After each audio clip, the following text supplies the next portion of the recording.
പ്രിയപ്പെട്ടവരെ, നമുക്ക് വേണ്ടത് അള്ളാഹുവിൻ്റെ സ്നേഹമല്ലേ?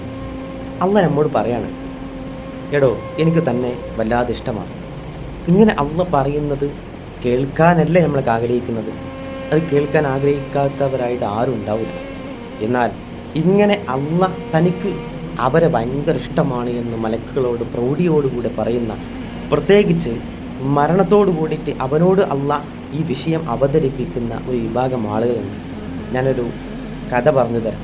ഒരു നാട്ടിൽ പരസ്പരം വല്ലാണ്ട് സ്നേഹിക്കുന്ന, പരസ്പര ബന്ധം വല്ലാണ്ട് ഊഷ്മളമായിട്ടുള്ള രണ്ട് കൂട്ടുകാരുണ്ടായിരുന്നു. അവർ വ്യത്യസ്ത നാടുകളിലായിരുന്നു താമസിച്ചത്. അവർക്ക് കണ്ടുമുട്ടാനൊക്കെ വളരെ പ്രയാസം.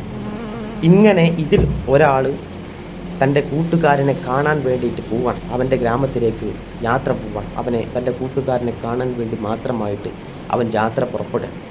അങ്ങനെ യാത്ര പോകുന്നതിനിടയിൽ അവൻ അവിടേക്ക്, ആ കൂട്ടുകാരൻ്റെ അരികിലേക്ക് എത്താൻ ആയിരിക്കുന്ന സമയത്ത് ഇവൻ്റെ അടുക്കിലേക്ക് ഒരു യാചകനായ ഒരാൾ വന്നു. ഈ യാചകൻ വന്നുകൊണ്ട് ഈ യാചകൻ ഇവനോട് ചോദിക്കുകയാണ്, നീ എന്താണ് ഉദ്ദേശിക്കുന്നത്, നീ എവിടേക്കാണ് പോകുന്നത് എന്ന് ചോദിച്ചു. അപ്പോൾ ഈ ഒരു കൂട്ടുകാരൻ പറഞ്ഞു, ഞാൻ എൻ്റെ അപ്പുറത്തെ നാട്ടിലുള്ള എൻ്റെ ഒരു സുഹൃത്തിനെ കാണാൻ വേണ്ടിയിട്ട് പോവുകയാണെന്ന് പറഞ്ഞു. അപ്പോൾ ആ യാചകൻ വീണ്ടും ചോദിച്ചു, അല്ല നീ അങ്ങോട്ട് തന്നെയാണോ പോകുന്നത്? നീ നിൻ്റെ കൂട്ടുകാരിൽ നിന്നും എന്തോ ഒരു സാധനം ചോദിച്ചു വാങ്ങാൻ വേണ്ടിയിട്ട്, അവരിൽ നിന്ന് എന്തോ ഒരു ഉദ്ദേശത്തോട് കൂടിയിട്ടല്ലേ, എന്തോ ഒരു മംഫഅത്തിനെ പ്രതീക്ഷിച്ചു കൊണ്ടല്ലേ പോകുന്നത്? അതല്ല, ഓന് നിനക്കെന്തോ ഒരു കടം ബാക്കി തരാനുണ്ട്, അത് ചോദിക്കാനല്ലേ നീ പോകുന്നത് എന്ന് ഒന്നുകൂടി വിശാലമായിട്ട് ആ യാചകൻ ചോദിച്ചു. അപ്പോൾ ആ സുഹൃത്ത് പറഞ്ഞു, ഏയ് ഞാൻ അങ്ങനെ ഒരു ഉദ്ദേശത്തോട് കൂടിയിട്ടല്ല പോകുന്നത്, മറിച്ച് എനിക്ക് അവനെ ഭയങ്കര ഇഷ്ടമാണ്. എനിക്ക് അള്ളാഹുവിൻ്റെ മാർഗത്തിൽ അവനെ ഭയങ്കര ഇഷ്ടമാണ്. അന്നി അഹ്ബബ്തുഹു ഫില്ലാ, അള്ളാഹുവിൻ്റെ മാർഗത്തിൽ ഞാൻ അവനെ വല്ലാണ്ട് ഇഷ്ടപ്പെടുന്നു എന്ന് ആ യാചകനോട് പറഞ്ഞു. ഈ സമയത്ത് ആ യാചകൻ പറഞ്ഞു, ഇന്നി റസൂലുള്ളാഹി ഇലൈക്ക്, ഞാൻ അള്ളാഹു തന്നിലേക്ക് അയച്ചിട്ടുള്ള ഒരു മലക്കാണ് എന്ന് പറഞ്ഞു. എന്നിട്ട് ആ മലക്ക് ആ കൂട്ടുകാരനോട് പറയാണ്, എന്താണെന്നറിയോ? കൂട്ടുകാരനോട് പറയാണ്, പടച്ച തമ്പുരാന് തന്നോട് പറയാൻ ആവശ്യപ്പെട്ടിട്ടുണ്ട്, നീ അവനെ എത്രത്തോളം സ്നേഹിക്കുന്നുവോ അതിനോളം റബ്ബ് തന്നെ സ്നേഹിക്കുന്നുണ്ട്, റബ്ബിന് തന്നെ ഭയങ്കര ഇഷ്ടമാണെന്ന് തന്നോട് പറയാൻ ആവശ്യപ്പെട്ടിട്ടുണ്ട് എന്ന് ആ മലക്ക് ഈ കൂട്ടുകാരനോട് പറയുകയാണത്രേ. പ്രിയപ്പെട്ടവരെ, ഒന്ന് ആലോചിച്ച് നോക്കി, റബ്ബ് നമ്മളോട് റബ്ബിന് ഭയങ്കര ഇഷ്ടമാണെന്ന് പറയാം. അല്ലാഹു ആ കൂട്ടത്തിൽ നമ്മൾ ഉൾപ്പെടുത്തി അനുഗ്രഹിക്കട്ടെ. പരസ്പരം സ്നേഹിച്ചു.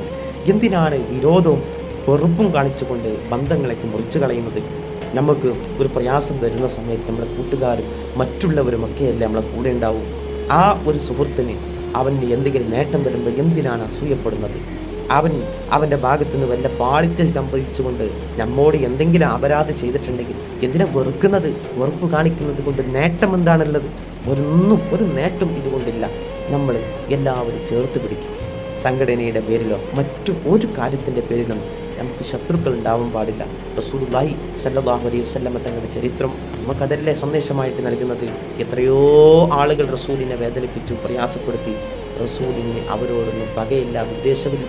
ഇതിനോളം പറയണം, വഹ്ശി റളിയല്ലാഹു തആല അൻഹു, ബഹുമാനപ്പെട്ട ഹംസ റളിയല്ലാഹു തആല അൻഹുവിനെ വധിച്ച് ഹംസ തങ്ങളുടെ കരൾ പിച്ചു ചീന്തപ്പെടാൻ കാരണക്കാരായപ്പോൾ വഹ്ശി തങ്ങൾ പിന്നീട് മുസ്ലിമായിട്ട് റസൂലിൻ്റെ അടുക്കിലേക്ക് ചെല്ലുന്ന സമയത്ത് റസൂലിന് വേണമെങ്കിൽ വഹ്ശി തനിക്ക് മുസ്ലിമാകാൻ യോഗ്യതയില്ല, കാരണം എൻ്റെ പിതൃവ്യനായിട്ടുള്ള ഹംസ തങ്ങളുടെ കരളിനെ ഇത്രത്തോളം വേദനിപ്പിച്ചുകൊണ്ട്, അദ്ദേഹത്തെ സങ്കടപ്പെടുത്തിക്കൊണ്ട്, അദ്ദേഹത്തെ വല്ലാണ്ട് നികൃഷ്ടമായ രൂപത്തിൽ കൊലപ്പെടുത്തുന്നതിൽ താനാണ് കാരണവാദി, ഉത്തരവാദി.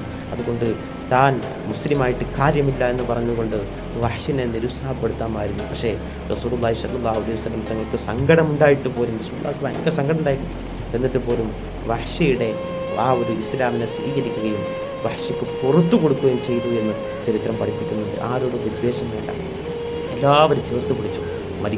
മരിച്ച ശേഷം ഖബറിലേക്ക് നമ്മെ കൊണ്ടുവെക്കാനുള്ളത് മറ്റുള്ളവരാണ്. നമ്മൾ സ്വന്തമായിട്ട് ഖബറിലേക്ക് ഇറങ്ങിച്ചെല്ലൂല. നമ്മൾ ഖബറിലേക്ക് പോകുന്നതും മറ്റുള്ളവർ കൊണ്ടുവച്ചാലാണ്. നമ്മുടെ ജനാസ നമസ്കരിക്കുന്നത് മറ്റുള്ളവരാണ്. നമുക്ക് വേണ്ടി പ്രാർത്ഥന നടത്തുന്നത് മറ്റുള്ളവരാണ്. ആ മറ്റുള്ളവരെ പരിഗണിക്കണം. മറ്റുള്ളവരോട് വിദ്വേഷം വെച്ചിട്ട് സ്നേഹബന്ധം മുറിച്ചിട്ട് ഒരു കാര്യമില്ല. അല്ലാഹു ഊഷ്മളമായ സ്നേഹം നൽകി അനുഗ്രഹിക്കട്ടെ.